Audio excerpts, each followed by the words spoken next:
За сайн байцгаана уу? Биологийн хичээл хэлж байна. Өнөөдөр бүгдээрээ хоромсоомын талаар үзэх болно. За 11-р ангийн биологийн хичээлийн суралцахын зорилтод хоромсоом ДНХ-ийн бүтэц зургийг дүрслэн тайлбарлах гэсэн ба өөрөөр хэлэх юм бол хүүхдүүд та нар ийм чадвартай болсон байх ёстой гэсэн үг.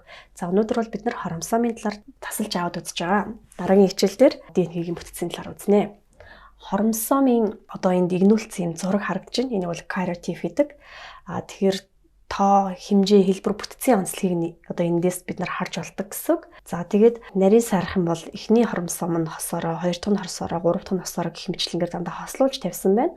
За энэ хослуулж тавьсан ямар учиртай юм гэхээр энэ бол нэг нь ижээс нэг нь аваас ирдэг юм гомлог хоромсоомод иж байгаа. Хэмжээ хэлбэр бүтцийн үед ижлэх юм байдгаа гэсэн үг.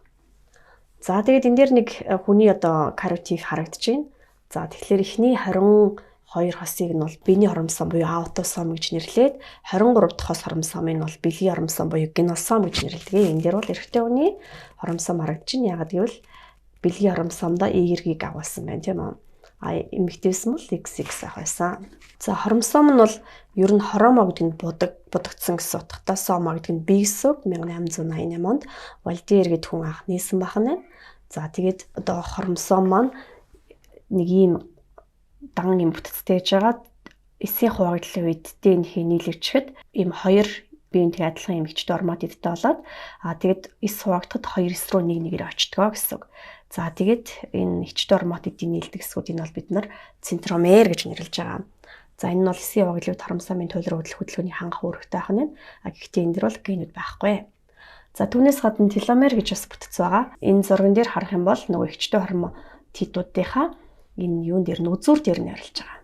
За энэ нь хоромсоомын үзүүрсгүүд нийлэх богиносгоос сэргийлдэг байна. За түүнээс гадна кинетохор гэдэг ийм хэсэг байдаг. За энэ нь бол эрүүл хэлбэрт биеийн уцалгууд холбогдох юм бүтэц байх нэ. За ерөнхийд нь ингээд дүгнэх юм бол хоромсоом нь интерфазын шатанд уцлаг нарийн байдалтай байх нь түүнийг хорматин гэж нэрлэх нь. Тэгээд фазын шатнаас ахуулаад ирчлэгдэж мушраад богиносоод хоромсоом хэлбэрт ордог байна. Тэгээд хоромсоом нь хоёр хорматидаас тогтдог бөгөөд энэ нь центромерийн хэсгээр түүний нийлж нарийнс хэсгийн центромер гэж нэрлэдэг байна. Центромероос дээш харагдаж байгаа хэсгээ бол юу гэж нэрлэх вэ гэхээр пимур, пятид буюу жижиг гэсэн утгатай доор байгаа хэсэг нь кумур гэж нэрлэж байгаа. За тэгээд захын хэсэгт нь бол теломерууд байдаг гэж ярьчлаа бүгдээрээ. За тэгээд бие болон кумурнаас хамаарат хоромсоомын дөрвөн хэлбэр байдаг байна. За эхнийх нь телоцентр гэж байгаа. Энэ хүнд байдаггүй. Ерөөсөө пимур байдаггүй гэсэн монголоор бол мөргүү гэж орчуулсан байгаа. За дараагийнх нь акроцентр гэж байгаа. За акроцентр хоромсоомын үед бол захын эмд гэж орчуулж байна. За тэгэхээр нөгөө пимур нь маш жижигхэн центромер нь нэлээд захтууга байрлсан байна гэсэн. Дараагийнх нь субметацентр хоромсоом гэж байгаа. За энийг хэвгийн хэмтгэ орчуулсан байгаа. Тэгэхээр пимур нь бол күүгээсээ арай жижигхэн байдгаа гэсэн. За метацентр хоромсоомын үед бол тэгшгэмт гэж байгаа. Өөрөөр хэлбэл пимур, кумур хоёр нь тэнцүү байгаа. Центромер нь тэр хоёрынхаа голд байгаа гэсэн. За интерфазын шатанд бол ингээд бүүмийг харах юм бол энэ дотор ерөөсөө хоромсоом харагдахгүй. За юу харагдаж байна гэхээр бүүмийн бүрхүүл мэдээж эрэг байна. За бүүм бол ийм том сүвтэй. За тэгээ энэ хэсэг нь болохоор нефт хорматинууд харагдаж байна. Тэгээд хөвсгөр арай нэг жоохон эрчлийн сул ийм хөвсгөр хорматинууд. За тэгээд голд нь бүүм хүн байж байна. За тэгээд хоромсоомын ширнээ нь бол кариоплазм гэж байгаа. Тэгэхээр бидний хоромсоом бол эсийн хуваагдлын үед өвчлөгдөж тоологдож харагддаг байна. Түүнээс ширийн үедээ ийм уцлаг байдалтай хорматин байдалтай байдаг байна.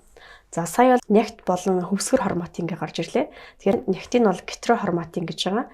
За энэ дээр идэвхгүй генүүд ярилж байгаа. Өөрөөр хэлбэл нөгөө банд транскрипц явагдахгүй. Тэгээд будахад бол нэлээд гүн бодогддог энэ зурган дээр харагдаж байна.